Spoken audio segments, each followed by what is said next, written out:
guys? Corey the Vampire here. Sorry I've been away for so long. Um, but just a quick warning. I am sorry if my little character is moving around a bit. I apologize.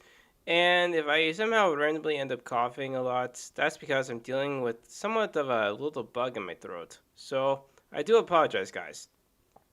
Anyway, today's topic is talking about the whole thing with about the $70 games and such.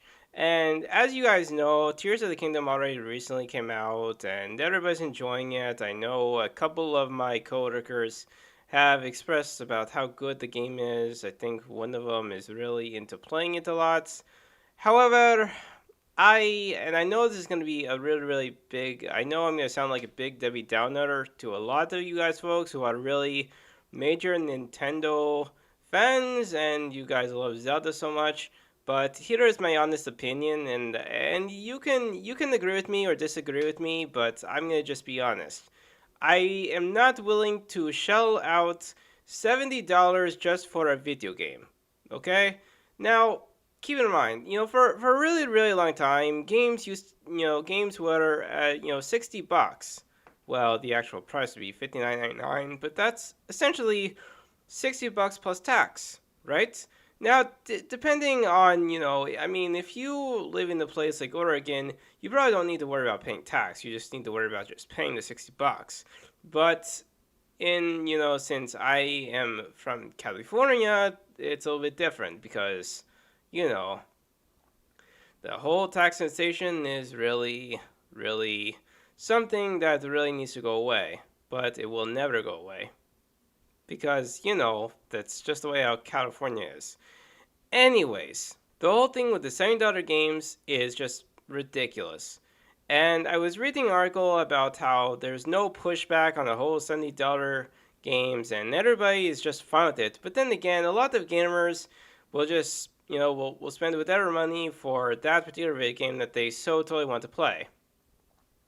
I mean, I can imagine my friend who now lives all the way in Canada, he probably spent $70 just for playing Tears of the Kingdom. I saw some gameplay when Nintendo had their whole live podcast thing, and to be honest, it was an interesting idea about using your whole entire surroundings and to build all sorts of unique type of things that you can use.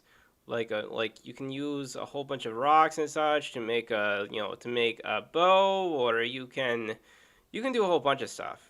For me personally, I'm not really interested in playing Tears of the Kingdom, mostly because I don't want to spend $70, and also too, I'm not really a big Zelda fan. I mean, I've played Ocarina of Time at least, several times already, and I've played a little bit of Majora's Mask, but that's pretty much about it. I mean, Skyward Sword was a decently good game.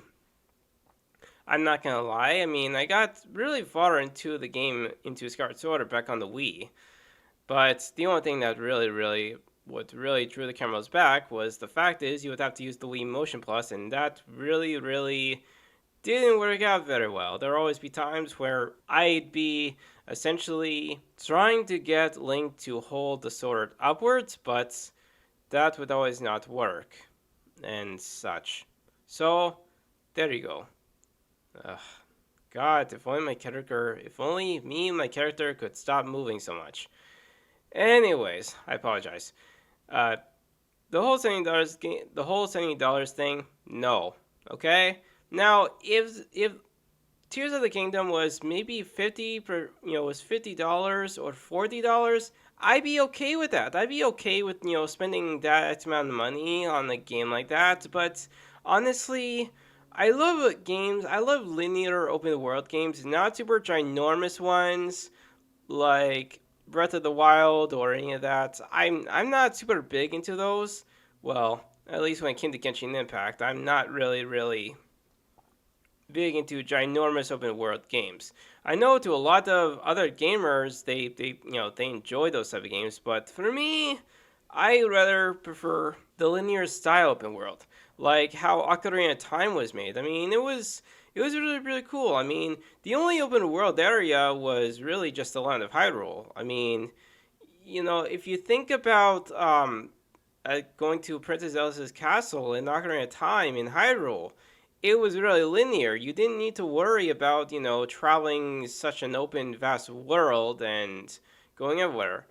Now, I personally, I like those type of games. I mean, if I look at Tales of Berseria, that's also another really interesting thing. Is I don't mind like the main area being open world, but I don't like a lot of places being so open world. I like it being linear because linear just makes it, I like games with a sense of story, with a purpose. I don't want to play a game that doesn't have really much of a story unless, of course, it's Skyrim. But other than that, I'm not willing to shell out $70 for a video game. Okay? Fuck you, Sony. Fuck you, Nintendo, for implementing $70 for a video game like Tears of the Kingdom or those new kind of games that are on PlayStation 5. No. No, no, no, no, no. I'm not paying $70. Fuck that. Fuck your whole $70. Fuck them. Don't care. Okay? You know what? It's fine if you want to spend $40 or $50, but paying over $70 just for a video game is ridiculous. Alright? I'd be fine with just paying just 40 to 50 bucks. Or hell, if it's like a small indie game, I don't mind paying about 40 bucks. Cuz you know what? It's here in California. Now, I know a lot of you guys are probably, living in other states and other countries and such. So it may be different for you guys, but for me, since money is kind of a big deal for me because I somehow seem to be like a really big spender in some things. So I really am trying to work on trying to save a lot of money right now. Okay? Money is important. Money is how people live their lives and such.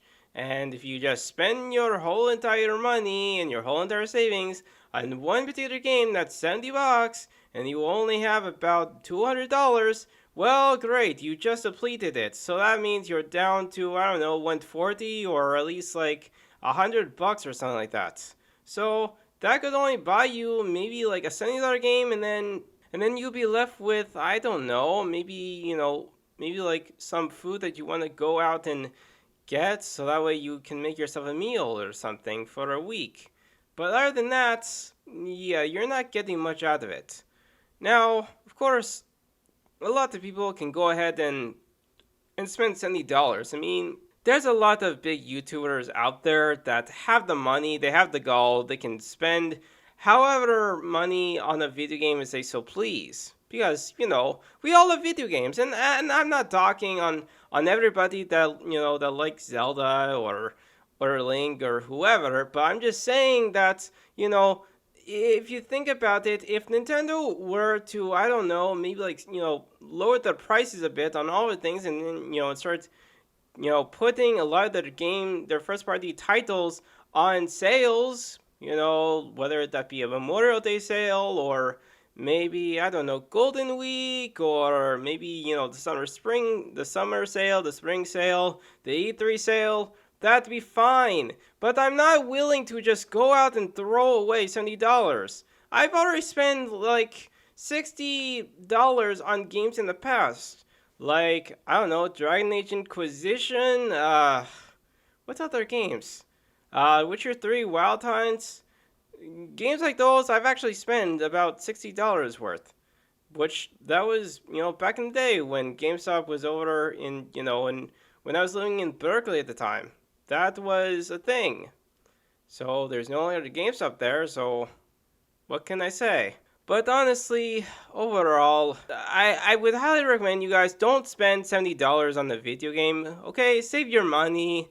And once you have built enough money, maybe you can think about doing it. But at this point in time, don't spend $70, okay? Wait till maybe it goes on sale. Now, I know, for first party games from Nintendo, they don't really go on sale very much because Nintendo is greedy, okay? They're greedy. Okay? They don't want to lower the prices even when a big sale like summer sale or spring sale come up. They don't want to do that. Why? It's Nintendo. Now Sony on the other hand, Sony definitely lowers the prices whenever, special holiday sales come up. They always tend to do that. Same thing with Microsoft. They tend to do that with Xbox as well. And even Steam does it a lot too. The only big player that doesn't really lower the prices on first parties is Nintendo, because Nintendo is really, they're really strict on, on lowering their prices on games, because that's just how they are. Anyways, that's basically what I wanted to quickly mention here. So, if you guys can, in the, going forward, just save your money, okay? And, why not you go ahead and write to Nintendo and tell them how, you want your games to stay at around 60 bucks, okay? Honestly, $70 should not be the norm, alright? I'm not willing to spend $70, and I definitely will not in the future, alright? I've learned my lesson in the future. So, anyways, that about covers it. So yes, if you liked everything that you heard, definitely leave a comment in the comment section down below. And if you're new to the channel, definitely hit the subscribe button, hit the bell icon, and be sure you guys come back for more daily content, or at least if I can get back into making more videos. I've just been, I've been busy. And also too, I've already finished watching the whole entire, almost close to 500 episodes of Naruto Shippuden, which I've been binge watching like crazy. And Sakura is still a useless bitch. She's still useless. Alright? Hinata, Ino are so much better than Sakura. Alright? They're so much better than Sakura. Hell, Ri's Kurimori from High School DxD is even better. Plus she has good awesome boobs. And god damn it, a lot of us otakus love boobs. We enjoy seeing our favorite waifus on screen, flashing their boobs, hoping to get laid one day. That's pretty much about it. Sorry about that. Anyways, definitely make sure to come back for more content. As well, I do Let's Plays, I do anime and gaming rants, I do other stuff. I haven't really been doing much other stuff lately, but just doing the Let's Plays and gaming rants, which I'm thinking about making that the official thing from now on, I think. I don't know, the whole other thing I used to do, like, several months ago, I don't think it's really working out for me, but I think I will just start sticking around with just doing gaming and anime rants and Let's Plays. So there you go. Other than that, I'll see you guys next time. Take care, guys.